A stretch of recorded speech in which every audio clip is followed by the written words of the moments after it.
ಹಾಡು ಹಗಲೇ ಹುಬ್ಬಳ್ಳಿಯಲ್ಲಿ ರಮೇಶ್ ಬಾಂಡ್ಗೆ ಎಂಬ ವ್ಯಕ್ತಿಯನ್ನ ಚಾಕುವಿನಿಂದ ಇರಿದು ಕೊಲೆ ಮಾಡಿರುವ ಘಟನೆ ಶಹರ್ ಪೊಲೀಸ್ ಠಾಣೆ ವ್ಯಾಪ್ತಿಯಲ್ಲಿ ನಡೆದಿದ್ದು, ಘಟನೆಗೆ ಆಸ್ತಿ ವಿವಾದವೇ ಕಾರಣವೆಂದು ತಿಳಿದು ಬಂದಿದೆ. ಕಮರಿಪೇಟೆ ನಿವಾಸಿಯಾಗಿರುವ ರಮೇಶ್ ಬಾಂಡ್ಗೆಗೆ ಹಲವು ಬಾರಿ ಚಾಕುವಿನಿಂದ ಇರಿಯಲಾಗಿದ್ದು ತೀವ್ರವಾಗಿ ಗಾಯಗೊಂಡಿದ್ದರು. ಇತ್ತೀಚಿನ ದಿನಗಳಲ್ಲಿ ಕೆಲವು ಪ್ರಕರಣಗಳಿಗೆ ಸಂಬಂಧಿಸಿದಂತೆ ಮಾಹಿತಿಯನ್ನ ತೆಗೆಯುವಲ್ಲಿ ನಿರತನಾಗಿದ್ದ ರಮೇಶ್ ಬಾಂಡ್ಗೆ ಕೆಲವರೊಂದಿಗೆ ದುಶ್ಮನಿ ಬೆಳೆಸಿಕೊಂಡಿದ್ದ ಎನ್ನಲಾಗಿದೆ. ತೀವ್ರವಾಗಿ ಗಾಯಗೊಂಡಿರುವ ರಮೇಶ್ನನ್ನ ಚಿಕಿತ್ಸೆಗಾಗಿ ಕಿಮ್ಸ್ಗೆ ತರಲಾಗಿದ್ದು, ತೀವ್ರ ರಕ್ತಸ್ರಾವದ ಪರಿಣಾಮ ರಮೇಶ್ ಬಾಂಡ್ಗೆ ಸಾವನ್ನಪ್ಪಿದ್ದಾರೆ. ಇನ್ನು ಕೊಲೆ ನಡೆದಿರುವ ದೃಶ್ಯ ಸಿಸಿಟಿವಿಯಲ್ಲಿ ಸೆರೆಯಾಗಿದೆ. ಆಸ್ತಿ ವಿಷಯಕ್ಕೆ ಕೊಲೆ ನಡೆದಿರಬಹುದು ಎಂದು ಸಂಬಂಧಿಕರು ಅನುಮಾನ ವ್ಯಕ್ತಪಡಿಸಿದ್ದಾರೆ. ಈ ಹಿಂದೆ ಆಸ್ತಿ ವಿಷಯಕ್ಕೆ 2 ಬಾರಿ ಮಾತುಕತೆ ನಡೆದಿತ್ತು ಎನ್ನುವ ಹಿನ್ನೆಲೆ ಸಂಬಂಧಿಕರು ಅನುಮಾನ ವ್ಯಕ್ತಪಡಿಸಿದ್ದಾರೆ. ನನ್ನ ಬ್ಯಾಂಕಿನ ಕೆಲಸ ಮುಗಿಸ್ಕೊಂಡು ಹೊರಟಿದ್ದಾರೆ. ಇದು ಬೆಳಗಾವಿ ಕಲ್ಲಿ ಕಡೆ ದುರ್ಗದ ಬೆಲ್ದಾಗ ಆಗೈತ್ರಿ. ಇದು ಅವರು ಯಾರು ಹೊಡೆದಾರ ಅನ್ನೋದು ಗೊತ್ತಿಲ್ಲ. ಈಗ ಪೊಲೀಸ್ ತನಿಖೆ ಆದಮೇಲೆ ಗೊತ್ತಾಗ್ತೈತಿ.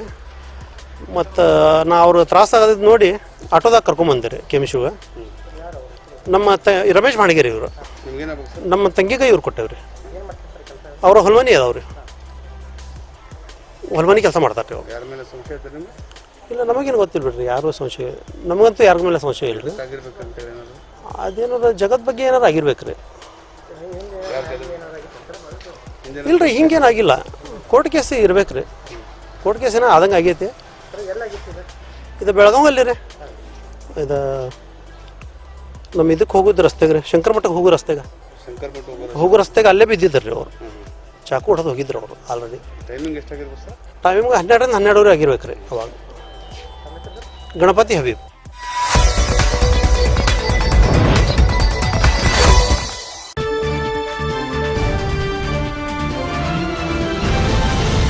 ನಾಳೆಯವರೆಗೆ ಅಂಗಡಿಗಳನ್ನ ತೆಗೆದುಕೊಳ್ಳದೇ ಇದ್ದರೆ ಜೆಸಿಬಿಯಿಂದ ತೆರವುಗೊಳಿಸಲಾಗುವುದೆಂದು ಎಚ್ಚರಿಕೆ ನೀಡಿದ ಬೆನ್ನಲ್ಲೇ ಹುಬ್ಬಳ್ಳಿಯ ಪ್ರಸಿದ್ಧ ಜನತಾ ಬಜಾರ್ ಖಾಲಿಯಾಗುತ್ತಿದೆ. ಬಹುತೇಕ ಗ್ರಾಮೀಣ ಪ್ರದೇಶ ಹಾಗೂ ಶಹರದ ನೂರಾರು ಕುಟುಂಬಗಳಿಗೆ ದಿನ ಉಪಯೋಗಿ ವಸ್ತುಗಳನ್ನು ಒದಗಿಸುತ್ತಿದ್ದ ಜನತಾ ಬಜಾರ್ ಇನ್ನು ಮುಂದೆ ಹೊಸ ರೂಪದಲ್ಲಿ ಜನ್ಮ ತಳೆಯಲಿದೆ.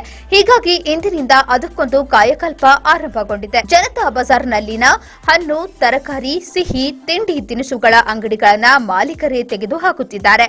ಯಾವುದೇ ಅಹಿತಕರ ಘಟನೆಗಳು ನಡೆಯದಂತೆ ಮುಂಜಾಗ್ರತೆ ಕ್ರಮವನ್ನು ವಹಿಸಲಾಗಿದ್ದು, ಹೆಚ್ಚುವರಿ ಪೊಲೀಸರನ್ನ ಸ್ಥಳದಲ್ಲಿ ನಿಯೋಜನೆ ಮಾಡಲಾಗಿದೆ. ಇಂದು ಬೆಳಗ್ಗೆಯಿಂದಲೇ ಹಲವು ಅಂಗಡಿಕಾರರು ತಮ್ಮ ವಸ್ತುಗಳನ್ನು ಬೇರೆ ಕಡೆ ಸ್ಥಳಾಂತರ ಮಾಡುತ್ತಿದ್ದು, ನಾಳೆಯವರೆಗೆ ಸಂಪೂರ್ಣವಾಗಿ ಜನತಾ ಬಜಾರ್ ಖಾಲಿಯಾಗಲಿದೆ. ಇದಾದ ನಂತರ ಹೊಸ ರೂಪಕ್ಕೆ ಚಾಲನೆ ದೊರೆಯಲಿದೆ.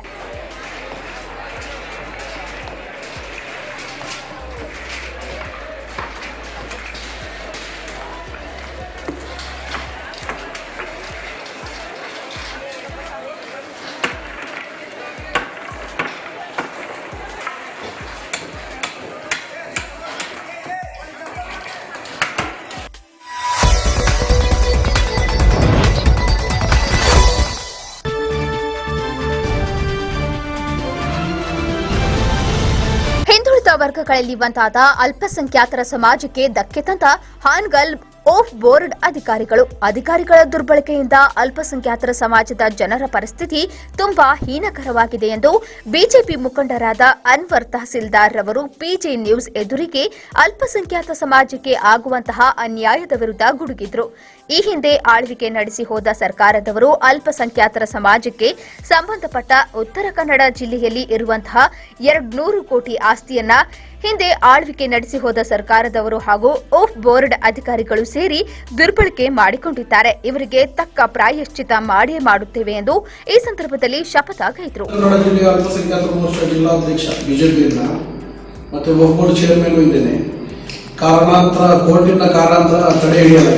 ಚೇರ್ಮನ್ ಇದ್ದು ಕೋರ್ಟಲ್ಲಿ ನಮ್ಗೆ ಅಲ್ಪಸಂಖ್ಯಾತರಿಗೆ ಎಷ್ಟು ಅನ್ಯಾಯ ಮಾಡ್ತಿದ್ದಾರೆ ಅಂದರೆ ಅಧಿಕಾರಿಗಳು, ಸ್ಟೇಟ್ ವಕ್ಫ್ ಬೋರ್ಡ್ ಅಧಿಕಾರಿಗಳು ಎಷ್ಟು ಅನ್ಯಾಯ ಮಾಡ್ತಿದ್ದಾರೆ ಅಲ್ಪಸಂಖ್ಯಾತರಿಗೆ, ಎಷ್ಟು ಆಸ್ತಿಗಳನ್ನು ಕಬಳಿಕೆ ಮಾಡಿದ್ದಾರೆ ಅಂದರೆ ಅದು ನಾವು ಹೇಳಲಾರದ ಸಾಧ್ಯ. ಅದಕ್ಕೆ ನಾವು ಅನ್ವರ್ ಮಾನ್ಪಾಡಿ ಸರ್ ಅವರು ಇಂದಿನ ಚೇರ್ಮನ್ ಏನಿದ್ರು ಕರ್ನಾಟಕ ಸ್ಟೇಟ್ ಬೋರ್ಡ್ ಅವರು ಒಂದು ವರದಿಯನ್ನು ಮಂಡನೆ ಮಾಡಿದ್ದಾರೆ ಸುಪ್ರೀಂ ಕೋರ್ಟಲ್ಲಿ.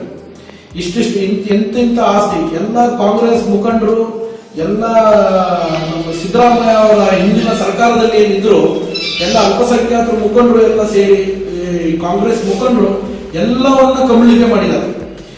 ನಮಗೆ ಈ ಮುಂದಿನ ದಿನದಲ್ಲಿ ನಮ್ಮ ಮನೋಹರ್ ಮನ್ಪಾಡಿ ಅವರು ಏನು ವರದಿಯನ್ನು ಮಂಡನೆ ಮಾಡಿದ್ದಾರೆ, ನಮ್ಮ ಮಾನ್ಯ ಮುಖ್ಯಮಂತ್ರಿಗಳೇ ನಮ್ಮ BS ಯಡಿಯೂರಪ್ಪ ಅವರ ಹತ್ರ ನಾವು ಮನವಿ ಮಾಡ್ಕೊಳ್ಳೋದೇನೆಂದ್ರೆ ಸದನದಲ್ಲಿ ಆ ವರದಿಯನ್ನು ತರಿಸ್ಕೊಂಡು ಅದನ್ನು ಮಂಡನೆ ಮಾಡಿ ಮತ್ತೆ ಸ್ಟೇಟ್ ವಕ್ಫ್ ಬೋರ್ಡ್ ಏನಿದೆ ಅವರು ಯಾವುದೇ ನಮ್ಮ ಸರ್ಕಾರಕ್ಕಾಗಲಿ ನಮ್ಮ ಸರ್ಕಾರ ಅಧಿಕಾರಿಗಳಿಗಾಗಲಿ ಒಂದು ಕಿಂಚಿತ್ತೂ ಬೆಲೆ ಕೊಡ್ತಾ ಇಲ್ಲ. ಅದಕ್ಕೆ ಅದನ್ನ ಸೂಪರ್ ಸೀಟ್ ಮಾಡಬೇಕಂತೇಳಿ ನಮ್ದೆಲ್ಲ ಆಗ್ರಹ. ಮತ್ತೆ ನಮ್ಮ ಉತ್ತರ ಕನ್ನಡ ಜಿಲ್ಲೆ ಏನಿದೆ ಸಿರ್ಸಿಯಲ್ಲಿ 200 ಕೋಟಿ ರೂಪಾಯಿ ಆಸ್ತಿ ಇದೆ. ಅದನ್ನ ಎಲ್ಲ ಕಂಪ್ಲೀಟ್ ಮಾಡ್ಕೊಂಡ್ಬಿಟ್ಟು ಇವತ್ತು 200, 300, 400 ರೂಪಾಯಿ ಬಾಡಿಗೆ ತೂಗ್ತಿದ್ದಾರೆ. ಅದರ ಬಗ್ಗೆ ಮುಖ್ಯಮಂತ್ರಿಗಳು ಸ್ವಲ್ಪ ಗಮನ ಇಟ್ಕೊಂಡು ಅದು DC ಅವರಿಗೂ ಹೇಳ್ತೇನೆ, ಅದು ಏನಿದೆ ಸರ್ವೆ ಮಾಡಿಕೊಂಡು ಅದರ ಪೂರ್ತಿ ಆಸ್ತಿಯನ್ನ ಸರ್ಕಾರಕ್ಕೆ ಒಪ್ಪಿಸ್ಕೊಡ್ಬೇಕಂತೇಳಿ ತಮ್ಮಲ್ಲಿ ನಾನು ವಿನಂತಿಸಿಕೊಳ್ಳುತ್ತಾ ಮತ್ತೆ ಮುಂದಿನ ದಿನದಲ್ಲಿ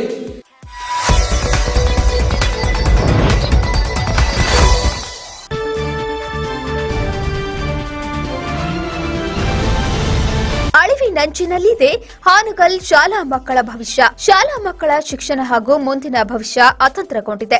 ಅಷ್ಟೇ ಅಲ್ಲದೆ ಗ್ರಾಮೀಣ ಮಕ್ಕಳ ಸ್ಥಿತಿ ತುಂಬಾ ಗಂಭೀರವಾಗಿದೆ. ಏಕೆಂದರೆ ಶಿಕ್ಷಣದ ಅರಿವು ಗ್ರಾಮೀಣ ಮಕ್ಕಳಿಗೆ ತುಂಬಾ ಕಡಿಮೆ. ಸುಮಾರು 8 ತಿಂಗಳು ಶಾಲೆ ಬಂದ್ ಇರುವುದರಿಂದ ಶಾಲೆಯ ಕಡೆಗೆ ಗಮನವೇ ಇಲ್ಲದಂತಾಗಿದೆ. ಗ್ರಾಮೀಣ ಭಾಗದಲ್ಲಿ ಓದುವಂತಹ ಮಕ್ಕಳನ್ನ ಕುಟುಂಬದ ಸಮಸ್ಯೆಗೋಸ್ಕರ ಶಾಲಾ ಮಕ್ಕಳನ್ನ ಹೊಲಕ್ಕೆ ಕರೆದುಕೊಂಡು ಹೋಗುತ್ತಿದ್ದಾರೆ. ಇದರಿಂದ ಶಾಲೆಯ ಕಡೆಗೆ ಗಮನವೇ ಇಲ್ಲದಂತಾಗಿದೆ. ಫೆಬ್ರವರಿ 20ರಿಂದ ಶಾಲಾ ಕಾಲೇಜುಗಳು ಬಂದ್ ಆಗಿವೆ. ಸುಮಾರು 10 ತಿಂಗಳಾಯಿತು. ಮುಂದೆ ಬರುವಂತಹ SSLC ಪರೀಕ್ಷೆಯನ್ನ ಬರೆಯುವುದು ತುಂಬಾ ಕಷ್ಟಕರವಾಗುತ್ತದೆ. ಶಾಲೆಯನ್ನ ಪುನರ್ ಆರಂಭಿಸಬೇಕೆಂದು ಕರ್ನಾಟಕ ರಾಜ್ಯ ರೈತ ಸಂಘ ಹಾಗೂ ಹಸಿರು ಸೇನೆ ಮುಖಂಡರಾದ ರುದ್ರಪ್ಪ ಬಳಿಗಾರ್ ಅವರು ಕ್ಷೇತ್ರ ಶಿಕ್ಷಣಾಧಿಕಾರಿಗಳ ಮೂಲಕ ಸರ್ಕಾರಕ್ಕೆ ಮನವಿ ಸಲ್ಲಿಸಿದರು. ಹಸಿರು ಸೇನೆ ಕೋಡಿಹಳ್ಳಿ ಚಂದ್ರಶೇಖರ್ ಸಂಘಟನೆ ವತಿಯಿಂದ ಕ್ಷೇತ್ರ ಶಿಕ್ಷಣಾಧಿಕಾರಿಗಳು ಶಿಕ್ಷಣ ಇಲಾಖೆ ಹಂಗಲಿಯವರಿಗೆ ನಾವು ಮನವಿಯನ್ನು ಸಲ್ಲಿಸ್ತಾ ಇದ್ದೀವಿ. ಕಾರಣ ಗ್ರಾಮೀಣ ಭಾಗದ ಮಕ್ಕಳ ಶಿಕ್ಷಣ ಅತಂತ್ರಗೊಂಡಿರುವ ಕುರಿತು ಮತ್ತು ಶಿಕ್ಷಣವನ್ನು ಪುನರ್ ಆರಂಭಿಸಬೇಕಂತೆ. ಇವತ್ತಿನ ದಿನಮಾನಗಳಲ್ಲಿ ವಿಶ್ವವನ್ನೇ ತಲ್ಲಣಗೊಳಿಸಿರ್ತಕ್ಕಂಥ ಮಹಾಮಾರಿ ಕೊರೋನಾ ಎಲ್ಲ ಕ್ಷೇತ್ರಗಳ ಮೇಲೂ ವ್ಯತಿರಿಕ್ತ ಪರಿಣಾಮವನ್ನು ಬೀರ್ತಾ ಇದೆ. ಇದೊಂದು ದುರಂತ ಕಥೆ. ಫೆಬ್ರವರಿ 20ರ ನಂತರ ಲಾಕ್ಡೌನ್ ಸಂದರ್ಭದಿಂದ ಶುರುವಾದ ಈ ಅತಂತ್ರತೆ ಇನ್ನೂ ತಿಳಿಯಾಗದೆ ಗ್ರಾಮೀಣ ಭಾಗದ ಶಿಕ್ಷಣ ಸುಧಾರಣೆ ಕಾಣದೆ ಅವ್ಯವಸ್ಥೆಯಿಂದ ಕೂಡಿ ಇದುವರೆಗೂ ಮಕ್ಕಳ ಭವಿಷ್ಯ ಕತ್ತಲಲ್ಲಿ ಕಳೆಯುತ್ತಿರುವುದು ಭಾಗಶಃ ಶೋಚನೀಯ ಸಂಗತಿ. ಆನ್ಲೈನ್ ವ್ಯವಸ್ಥೆ ವಿದ್ಯಾಗಮವು ಕೂಡ ಪ್ರಯೋಜನಕ್ಕೆ ಬಾರದೆ ಹೋಮ್ವರ್ಕ್, ಆಟ, ಪಾಠವಿಲ್ಲದೆ ಮಕ್ಕಳು ಶಿಕ್ಷಣದಿಂದ ವಂಚಿತರಾಗ್ತಾ ಇದ್ದಾರೆ. ಕಲಿತ ಅಕ್ಷರವೂ ಕೂಡ ಮರೆತು ಹೋಗಿ ವಿದ್ಯಾರ್ಥಿಗಳು ಅಜ್ಞಾನದ ಪ್ರತಿಬಿಂಬವಾಗಿ ಇವತ್ತು ಮಾರ್ಪಾಡಾಗ್ತಾ ಇದ್ದಾರೆ. ಇನ್ನು ಕೊರೋನಾ ಗ್ರಾಮೀಣ ಭಾಗದಲ್ಲಿ ಭಾಗಶಃ 100ಕ್ಕೆ 100% ಕಡಿಮೆ ಇದ್ದು ಕೊರೋನಾ ಕೇಸುಗಳು ಕಾಣುವುದು ಅತಿ ವಿರಳ ಈ ದಿನಗಳಲ್ಲಿ. ಸಂಪೂರ್ಣ ಕೊರೋನಾದಿಂದ ಮುಕ್ತವಾಗಿರುವ ಗ್ರಾಮೀಣ ಭಾಗದ ಶಾಲೆಗಳನ್ನು ತೆರೆದು ವಾರಕ್ಕೆ 2 ಅಥವಾ 3 ದಿನಗಳ ಕಾಲ ದಿನಕ್ಕೆ 2 ಅಥವಾ 3 ತಾಸುಗಳ ವಿದ್ಯಾಭ್ಯಾಸದ ಜೊತೆಗೆ ಸಾರ್ವಜನಿಕ ಅಂತರವನ್ನ ಕಾಪಾಡಿಕೊಂಡು ಶಾಲೆಯ ಕೊಠಡಿಗಳನ್ನ ಸ್ಯಾನಿಟೈಸ್ ಮಾಡೋದ್ರ ಮುಖಾಂತರ ಶಿಕ್ಷಣ ವ್ಯವಸ್ಥೆಗೆ ಪುನಶ್ಚೇತನ ನೀಡಬೇಕು ಅಂತಕ್ಕಂಥದ್ದು ನಮ್ಮ ಒಂದು ಕಾಳಜಿ. ಇದರಿಂದ ಮಕ್ಕಳಲ್ಲಿ ಅಕ್ಷರದಾಹವನ್ನ ಜೀವಂತಗೊಳಿಸ್ತಕ್ಕಂಥ ಒಂದು ವ್ಯವಸ್ಥೆ ಅಥವಾ ಆ ಕೆಲಸ ಇಲ್ಲ ಆಗಬೇಕಾಗಿದೆ ಅಂತಕ್ಕಂಥ ಆಲೋಚನೆ ಮಾಡಬೇಕು. ಶಿಕ್ಷಣ ಇಲಾಖೆ ಮತ್ತು ಸರ್ಕಾರ ಈ ಕೂಡಲೇ ಗ್ರಾಮೀಣ ಶಿಕ್ಷಣ ವ್ಯವಸ್ಥೆ ಮತ್ತು ಮಕ್ಕಳ ಅವ್ಯವಸ್ಥೆಯನ್ನ ಪರಿಶೀಲಿಸಿ ಮಕ್ಕಳ ಭವಿಷ್ಯಕ್ಕೆ ಅಕ್ಷರದ ಬೆಳಕು ಕೊಡಬೇಕಾಗಿ ಈ ಮೂಲಕ ಕರ್ನಾಟಕ ರಾಜ್ಯ ರೈತ ಸಂಘ ಹಾಗೂ ಹಸಿರು ಸೇನೆ ತಾಲೂಕಾ ಘಟಕ ಮತ್ತು ಪಾಲಕರ ಪರವಾಗಿ ನಾವು ಇವತ್ತು ಕ್ಷೇತ್ರ ಶಿಕ್ಷಣಾಧಿಕಾರಿಗಳ ಮೂಲಕ ಸರ್ಕಾರಕ್ಕೆ ಒಂದು ಮನವಿಯನ್ನು ಸಲ್ಲಿಸ್ತಾ ಇದ್ದೇವೆ. ಇದು ರಾಜ್ಯದಾದ್ಯಂತ ಎಲ್ಲ ತಾಲೂಕಾ ಕೇಂದ್ರಗಳಲ್ಲೂ ಆಗಬೇಕು ಅಂತಕ್ಕಂಥದ್ದು ನಮ್ಮ ಒಂದು ಬಯಕೆ ಇದೆ. ಅದನ್ನ ನಾವು ಮುಂದಿನ ದಿನಗಳಲ್ಲಿ ಮಾಡ್ತೀವಿ ಅಂತ ಹೇಳ್ತಾ ದಯವಿಟ್ಟು ಈ ಒಂದು ಮನವಿಯನ್ನು ಸ್ವೀಕರಿಸಿ ಶಿಕ್ಷಣ ಇಲಾಖೆ ಮತ್ತು ಸರ್ಕಾರದ ಗಮನಕ್ಕೆ ಈ ವಿಷಯವನ್ನು ಜಾರಿಗೆ ತಂದು ವಾಸ್ತವ ವಿಷಯ ಏನಿದೆ ಅನ್ನೋದು ಗೊತ್ತಾಗಬೇಕು ಸರ್ಕಾರಕ್ಕೆ.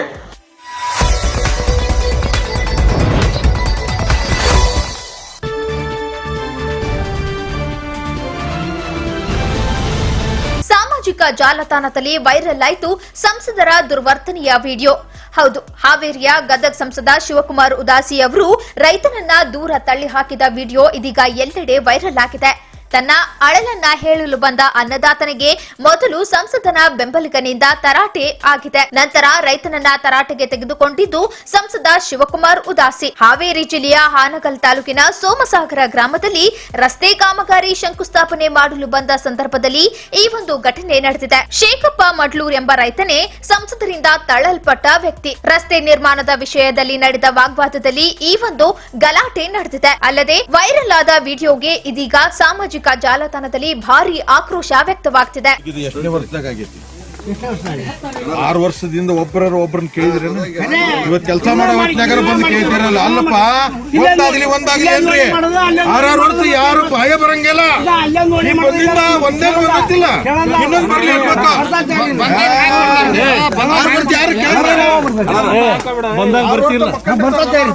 ಬಂದಾಯ್ತಲ್ಲ, ಬಂದು ನೋಡ್ಕೊಂಡೈತೆ. ಮಾಡ್ಬೇಡ್ರಿ ಸರ್.